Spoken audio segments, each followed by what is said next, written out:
What's going on, guys, and welcome back to another video. So finally we are moving on to part 2 of this STI 6-speed rebuild. Did get both the output and input gear shafts, the top nuts torqued down to spec. Had to take it to a local shop here called Axeline, and they were able to get that job done for me, no problem. So it was super cheap to do as well, so I think in the long run this was definitely the move for me. I wouldn't have been able to make like a little jig and like tool that would have been able to hold those things for the money that I spent. I think I spent in total, having the shop loosen them as well as tighten them, it was like 60 bucks. So really not bad. I have most of the things laid out right here, still all wrapped up, so we keep them dust free. And a couple parts here did arrive. This is that solid linkage. So this shift finger, this finally came. This thing's been holding me up from getting this job completed. So apparently if you're gonna rebuild one of these gearboxes, while you are in there, it is really important to replace this thing. So Dewey from IAG, I spoke with him on the phone a few times ordering stuff. He's very helpful. And IAG made this part for him because he grenaded 6 of these in the same season, I think is what he said, on his race car. And since they made him one, they made him like the original prototype, he's had the same one in there for 6 years. So definitely a piece that you want to replace if you're doing this rebuild. So glad that we have that. We can replace that here shortly. First up, I'm going to put the little sandwich plate on the front part of the case here that I just have sitting here with a towel over it to just keep it clean. I've gone through and cleaned everything super well, and so we should be ready to get started. So I'm gonna do just one more quick clean along the edge of this and just make sure that it looks like there's nothing inside here. And then I'll be using 3-bond on this case. So we'll go around and put a bead of 3-bond all around the mating surface here and around all of the bolt holes. Now I'm just gonna unwrap this thing and make sure this is all clean.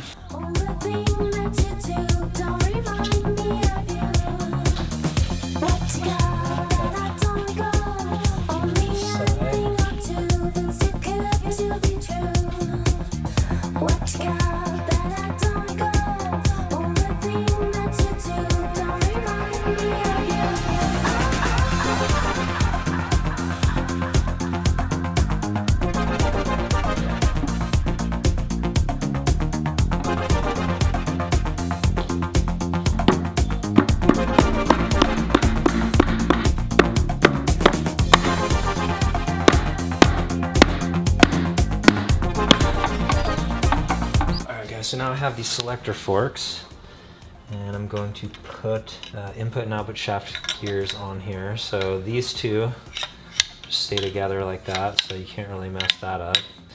This one just goes underneath. So this one holds both of those selector rings on the input, and this is for the output. Do the input first, because I think it'll be easier to get these two things in place. Make sure they're neutral. There we go.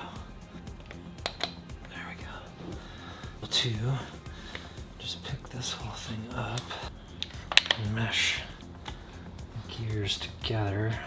Okay. Now I think we need the whole like reverse assembly and what have you. And right here is reverse, so and this piece goes right on the end here. There's a little pin that sticks out that lines up with that hole. So we'll just get that on there, make sure that stays put. Right. So now we have this selector fork. And then I think these bolt holes kind of like sit up. All right. Now I gotta pick that whole thing up, slide it on. Before I do that though, I'm going to grease up this shaft.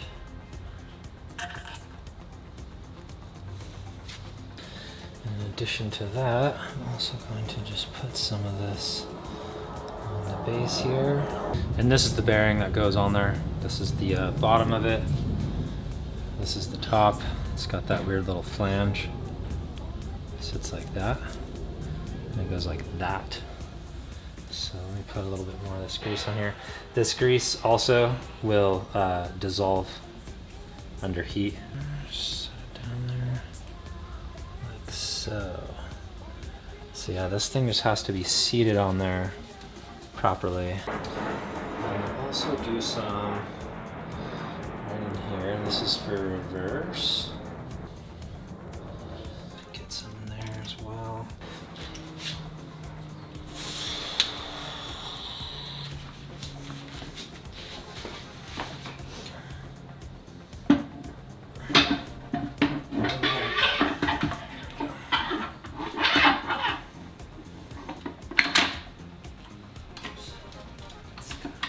It's gotta come up. Oh no, maybe not. Boom. Boom. It wasn't so bad. It wasn't so bad. I thought it would be a lot worse. I forgot that I had to go through this too. I was just focusing on these things. Everything looks pretty good. It wasn't too bad. You just need to really make sure that these 3 rods are lined up with the holes, and then keeping reverse in line with where it goes is a little tricky, and keeping this from coming out because there's that little pin under there. Yeah, so you just want to make sure that this doesn't move while it's going in. Otherwise you have to pull it back out and slide it back into its spot. Because once everything's set in there, you can't move this. You can't pull it off. Pretty cool though. All right, so now I'm going to stick this thing in this vise, and we're gonna switch out this shift finger.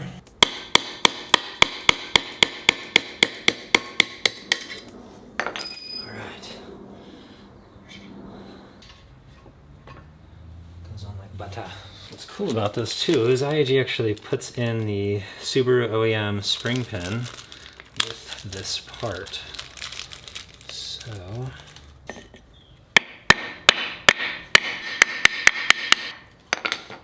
there it is. Bam! You have this piece, goes on like that. It is asymmetrical. There's more of a gap at the bottom. And so like this little notched out piece goes down, and then the opposite for this one, this little notched piece right there faces up. Sit on there like that. We're gonna loop this up. Let's see if we can get this to all line up. All right guys, so I messed with this for a little while. This is what I was going for here.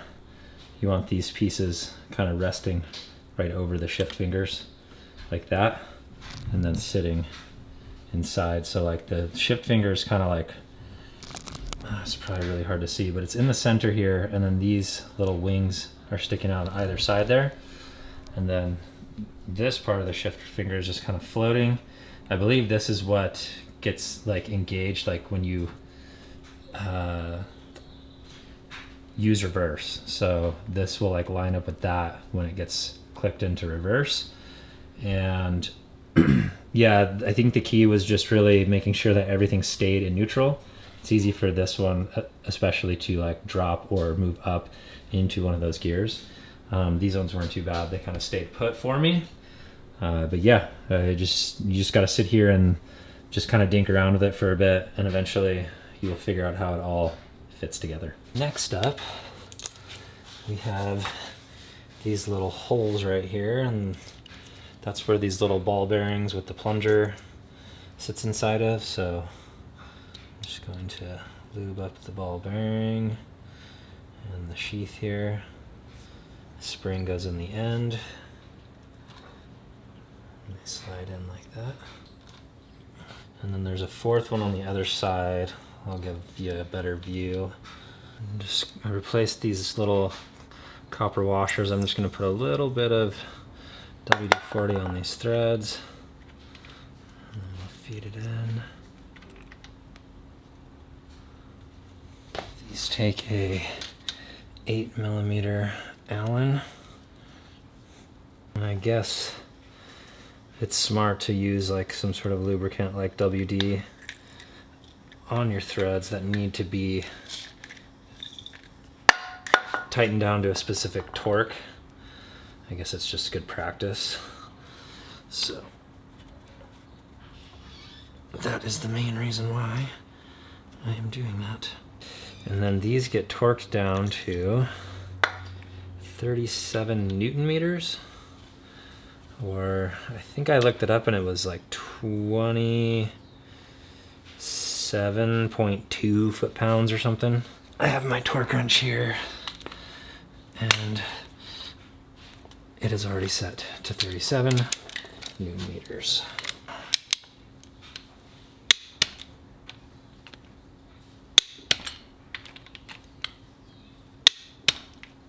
All right, now when we pulled this apart, there was 2 bolts that we took out that went through the case and bolted into this piece and then the bottom of this reverse assembly. There's a short one and a long one.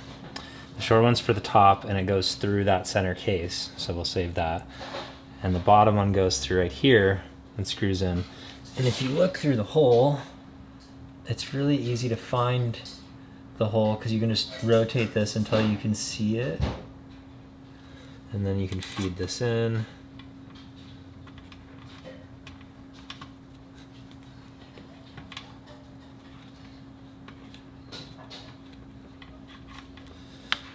Well, in theory,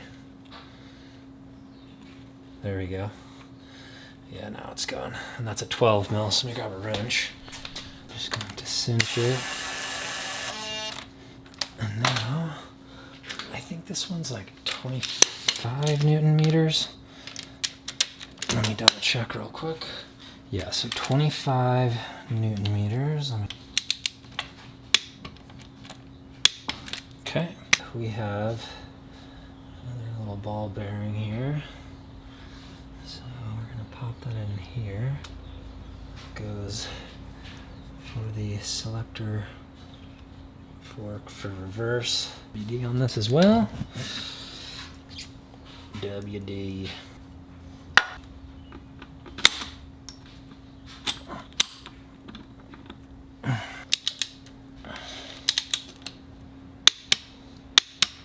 Alright guys, so I have some 3-bond on there, all spread out evenly.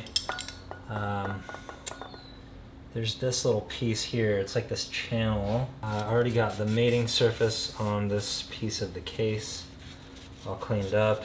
Took a razor blade to the surface just to get any old gasket off. So this piece, there's this little hole right here. That's where this little tab fits in, right down there. So kind of line that up with the hole, and then I should just be able to slot it into place like that. Now we can mount this thing up.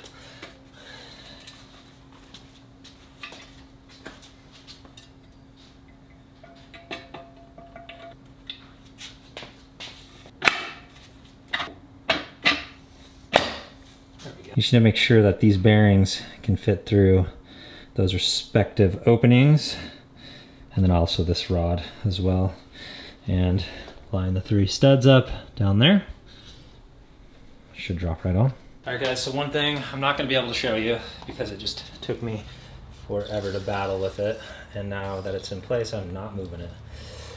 So these holes right here, these bolts go in and they go in between those grooves on that like sliding piece that moves around on the shift fingers. And you need to have the gears, you need to have it like in 4th gear in order for these pieces to line up so that you can fit the bolt into the right spot. And you can look through here to see. So Sorry, I couldn't really show you that. It was tough. I had to like put this on and take it back off probably about 10 times before I got it to work, because each time I kept putting the case on and it would pop it back out of fourth, and so the bottom one wouldn't be lined up. So now I just got to torque these down, and these get torqued down to 34 Newton meters. I don't know what that is in foot-pounds. You can just Google newtons to foot-pounds and a bunch of conversion charts will come up. Alright guys, so now I'm just going to go around and put all of our case bolts on. Got our hardware all cleaned up here. We've got a few nuts down here. Now I'm just putting in all of our bolts. I believe this bracket goes here. I gotta pull that back out. If that thing moves in there, I'm gonna be pissed. It didn't.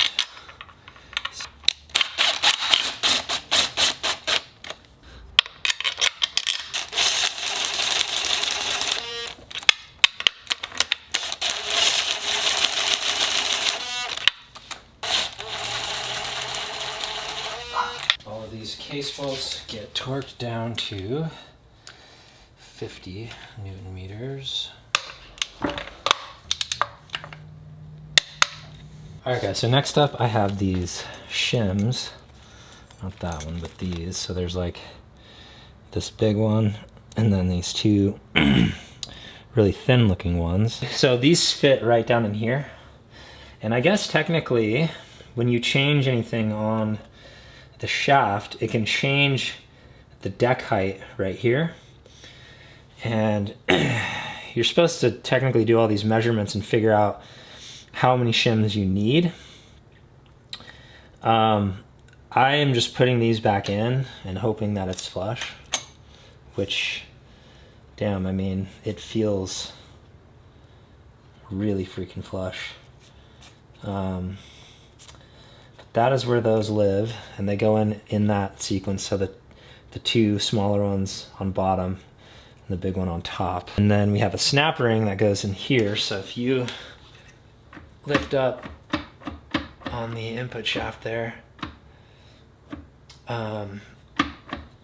this pops up and you're able to get that circlip on that groove. So let's see if we can put this on by hand.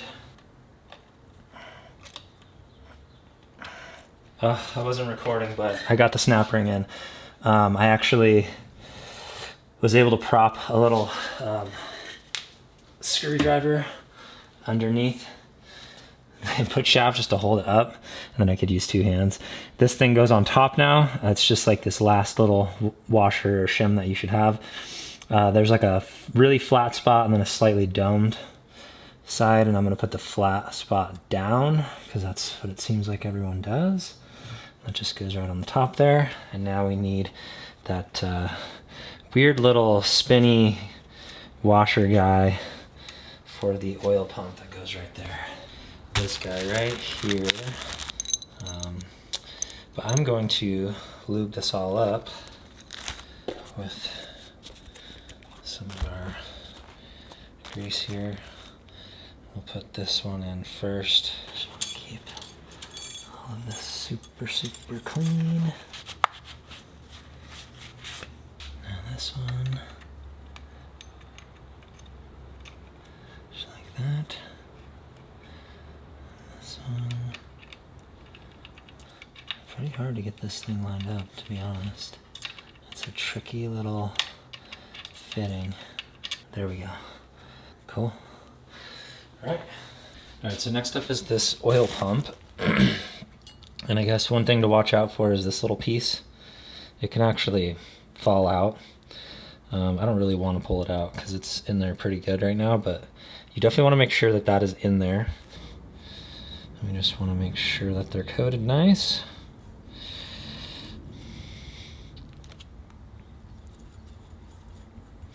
There's no gasket that goes on this. So I think You want to keep some of it dry. Leave like so.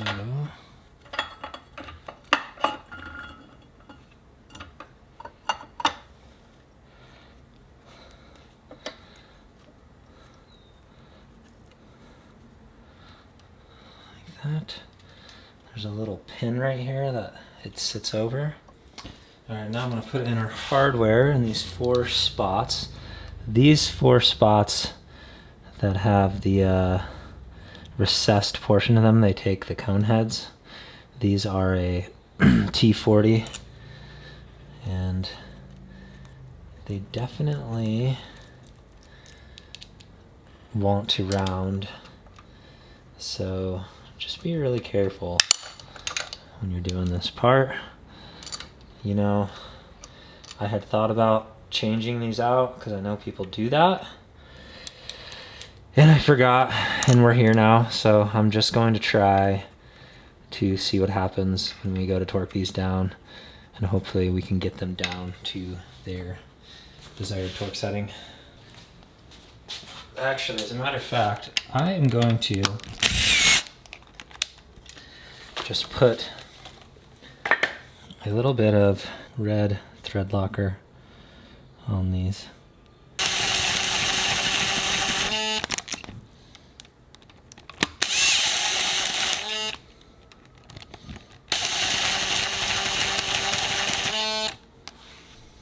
Alright, and then these are the rest of the bolts. These are also T40 bolts. Same thing, doing a little thread locker on all of them. 2 of these bolts go through this piece like that and into that oil pump plate. So these are the 2 holes, I believe, for that little gear. And so we can put the rest of these in.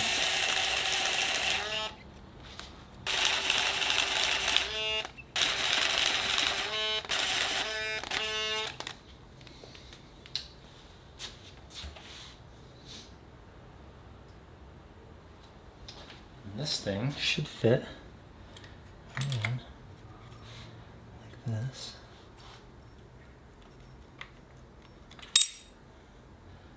But it's got to fit in there correctly.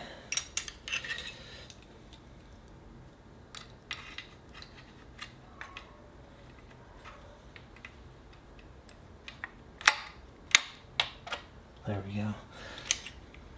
Yeah, you got to kind of look in there. There's like 2 flat edges. It's got to fit in those edges in order to sink all the way down in there.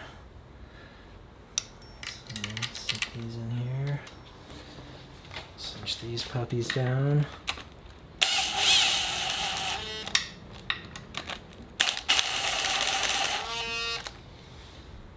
Torque these down. We're going to need an extension. These get torqued down to 25 Newton meters.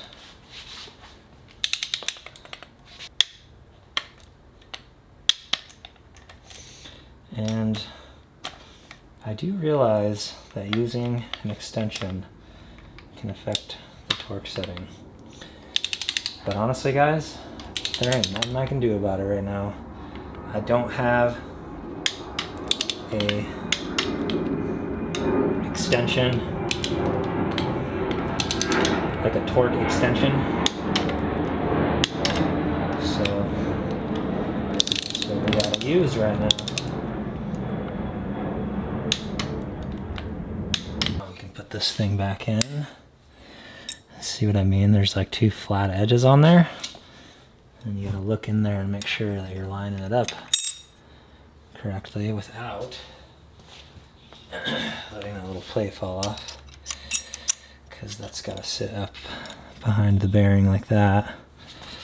So let's see. There we go. She's in.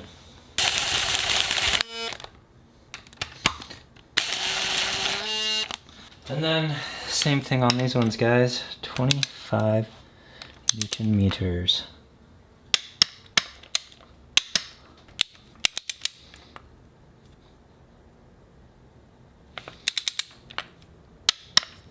Next up, we have this little tray, and that lines up with this opening here, and there's a tiny hole right there for this little arm to like slide into.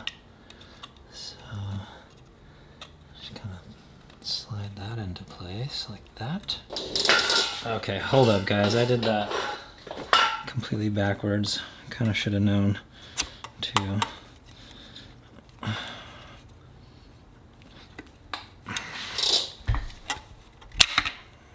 So the spring goes in before the ball bearing, and I knew that, but I don't know, kind of got ahead of myself there. No, because I don't want to drop this ball bearing down in there. I'm gonna see if I can kind of like do this and sort of place. Oh! That's exactly what I didn't want to do. Can't believe I just did that. Oh my god, I have never been so lucky in my entire life. Look at that. I just fished around down in there with this magnet and got it. Wow. Wow, that was scary. Man, I thought for sure I was gonna have to undo all of this work that I already did on the center case and have to pull the whole case off. So, with that said, I'm gonna continue on, try to put this thing back in here and be more careful and not drop this thing. All right, so maybe if I put some goop on it.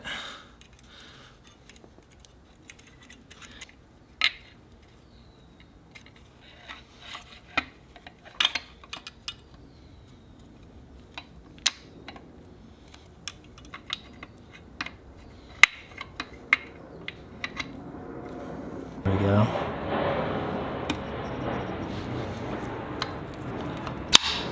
Perfect. All right, now we're good. It should look like that, guys. So when I push on this, you can see the spring action in there, pushing against the rod. Yeah, be careful with that little guy. All right, so next, we're gonna try to see, I probably should have put this in before, but it is what it is. Come on. Don't come all the way out though. So this, stay.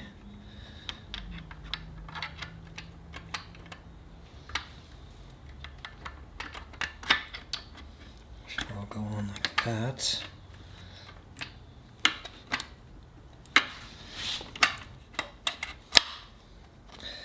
We don't want to pull all the way down because we need to get this pin in. Okay, it's lined up. It's just barely above the case right here. So I'm gonna punch that in real quick. So we're going right like this, guys. No, you don't.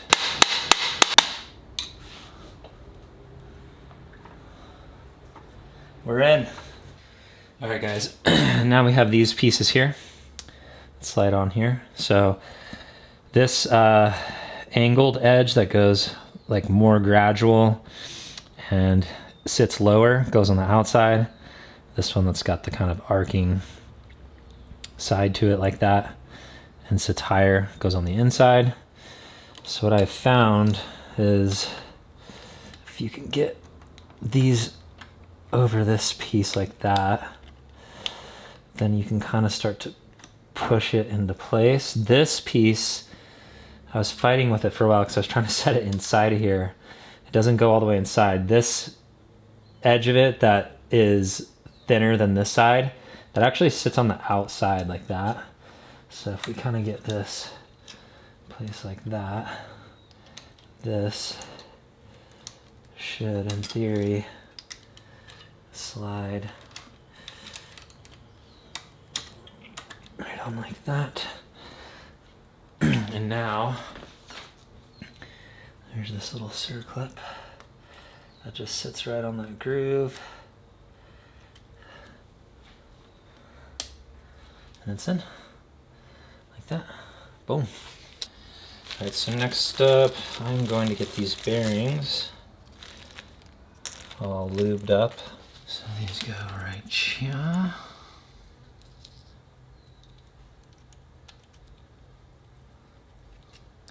And right here. And then our center diff slides right over. Center diff.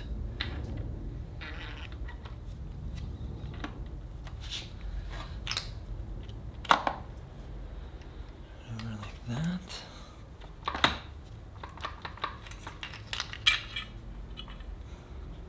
All right, so this is our little DCCD clip.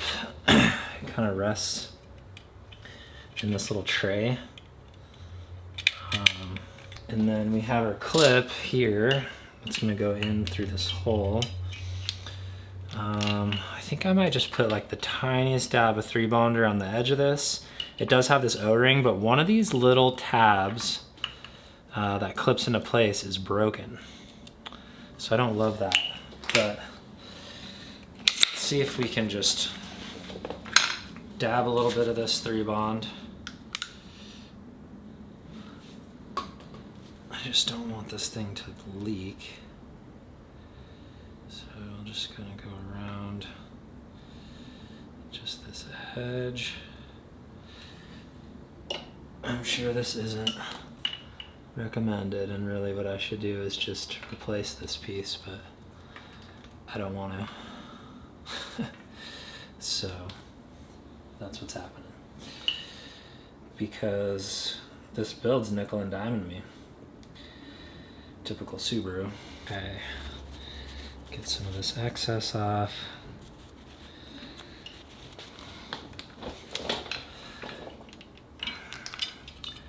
And I'm gonna clip. Okay, on in here.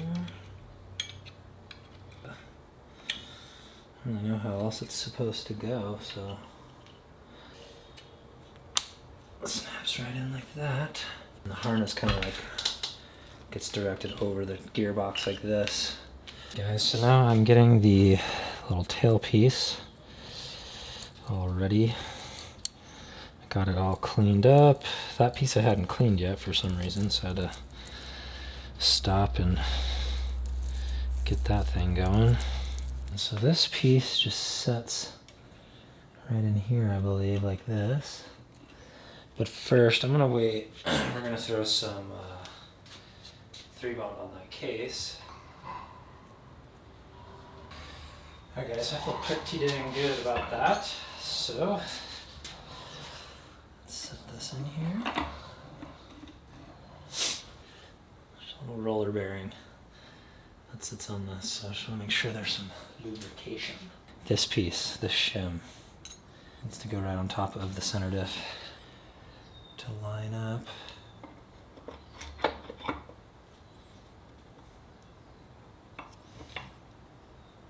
Voila. This was actually kind of a pain to get lined up, but I just had to keep trying. Eventually it went.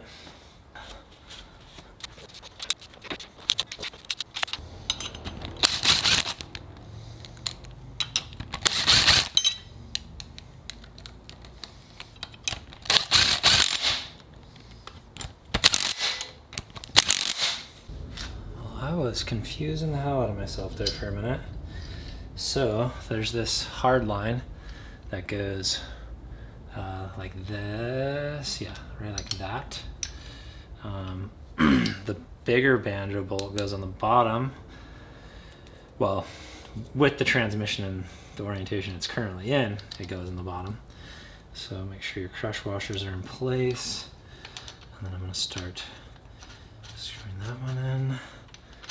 Start screwing this one in. According to the FSM here, the white one is the backup light switch. And that goes here, I believe. So that one goes there. This one is a neutral position switch or sensor. All right, guys, so these sensors, those got torqued down to 25 foot-pounds, and then these banjo bolts go to 23.6 foot-pounds.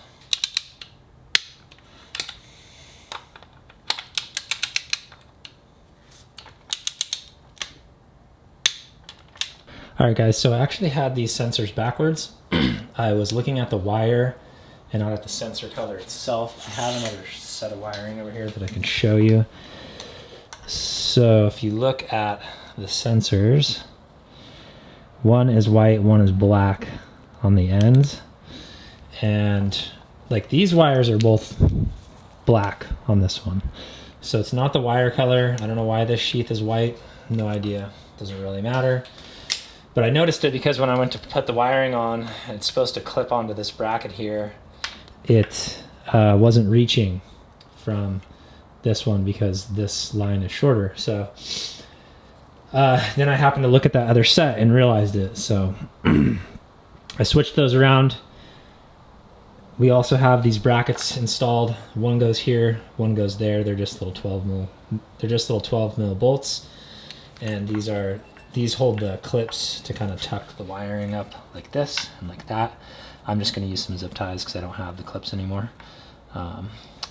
So after that, I just need to figure out where this other bracket goes, and we're pretty much done. So it is a few days in the future, and I desperately wanted to just finish hooking up the shifter linkage and everything else on this transmission. Unfortunately, I got really sick and had to step away.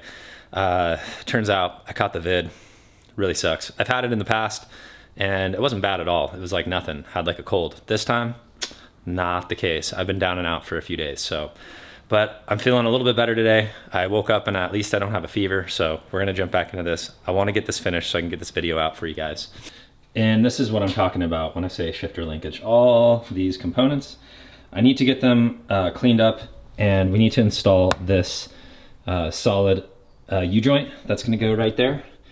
So I'm gonna pull some of the stuff apart. We're gonna get it all cleaned up, and then we will install it on this bad boy. And then I should actually be able to kind of like row it through the gears if I put it back together correctly. So that'll be kind of a little moment of truth. I'm gonna start by pulling these pieces off.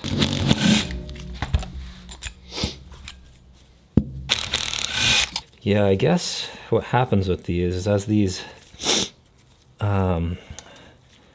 rubber / plastic pieces kind of start to get worn out, these get really sloppy, and then you feel a lot of that shifter slop. Like when it's in neutral, it can just like flop around.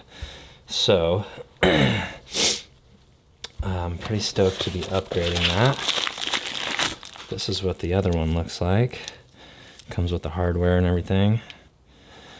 And obviously this one, if you look at them, the diameter is quite a bit bigger. And I think that's just because these require that metal sleeve, and these are just solid and don't need it. So yeah, they didn't need to make these ones as beefy. So this is gonna be pretty hard for you guys to see, but inside here, there's a little snap ring. And I wanna get that out because this thing is nasty in there, and I would like to just clean it out and then also re-grease it so it feels all new. Ooh, okay, that took a bit of messing around. I had to undo this bolt so I could kind of move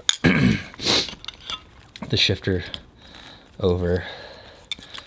But now this thing should come out. Yep. It's gross. There's like liquid in there. And pull that off. Get everything all nice and new again. All right, so actually I ended up going pretty far with this. Took everything out of this boot and got it all cleaned up. And now we got to get all these parts back in here without tearing this, hopefully. So, and there it is. This really wasn't too bad, guys. I didn't want to like sit there and film me working all these things through the boot, but if you just take your time and go slow, all this stuff should go back in without too much trouble. and without tearing the boot. So, all right, so now that that's done, we're going to grease this part up with our little grease packet that we got with the U-joint, because why not? I rarely ever use all that stuff. Goes on like that. Throw our O-ring back over. Maybe put the O-ring down in there first. That way we'll know it's in the right spot. That snap ring in place. Okay, I think it's in. Just make sure it's seated on that little ridge down in there. There we go. That's what you want, a little click. Then you know you're in there. Put a little grease on this as well. This is the metal sleeve for this bushing.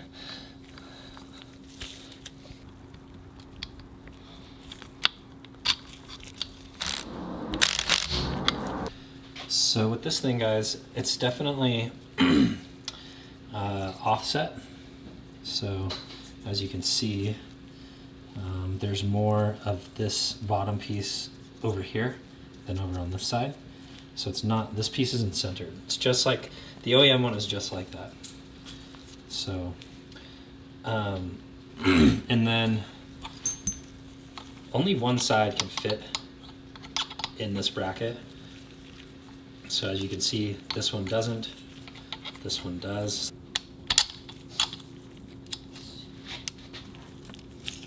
So as you're putting this piece on the transmission, it goes like this. That slides into that shift rod, and this piece is offset, and you want to offset more to the right. That's how you'll know you're putting it on correctly. This actually goes right here. This goes like that.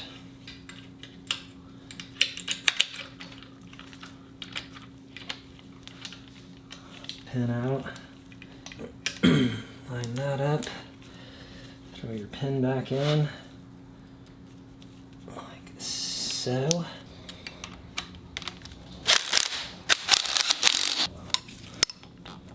There we go. That is our little spring pin here that we're going to attempt to reuse.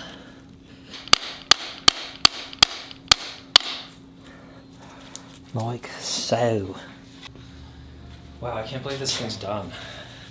I mean, I can believe it because I did all the work, but you know what I mean. All right, guys, so I'm honestly unsure whether all of the gears are working, but I also think it's really hard to get the appropriate leverage on this thing. It's fairly neutral, and it goes into first, and I can get third, I can get fifth. It's really hard to get second, fourth, sixth, or reverse. I think I just can't quite get the right leverage, and I don't want to put too much pressure on it because there's no fluid in it. So, is it working? I don't really know. I'm just gonna have faith that when we get it in the car, I will be able to row through each gear. Like so, I can get it to come all the way over here, and then if I pull this up, I can get it to go a little further, but getting it to actually go in is really tough. So I don't know, man. Tried setting it down on the ground. That was actually even worse. I couldn't get it into any gear. So, this first. Ooh, that stayed. Oh, that was second. Yeah. I think I'm just working against gravity here too much.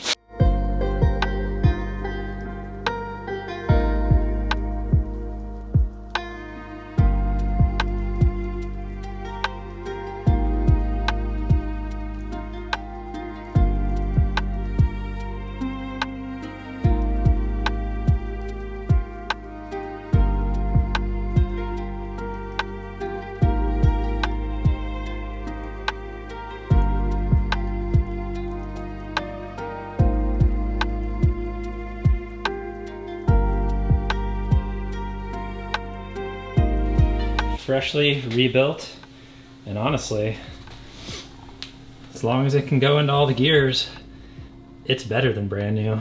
We have that upgraded shift finger from IAG, as well as those IAG Carbon Synchros. So yeah, hopefully this thing will be a fairly bulletproof unit. It seems like it's working. I tried again on the ground here. I was able to get it into second again. In any case, I appreciate you guys watching. This is a wrap on the 6-speed rebuild.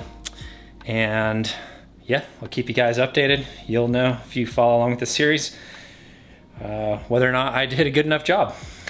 This is my first 6-speed rebuild, like I said before, so yeah, we will find out. I have pretty reasonable expectations. Obviously, I would like it to work. If it doesn't, it's not the end of the world. We will pull it and we will try to diagnose it and we'll fix it so we can move forward. That's all I got for this video. Thank you for watching. I really appreciate you guys. Please hit that like button and think about subscribing to the channel if you want to see more on this build, because there's lots more to come, including finishing the long block, which I have already started and have started filming. So I should have that video uploaded shortly, probably within the next week. So yeah, with that said, that is a wrap, everybody. Until next time, peace out, everyone.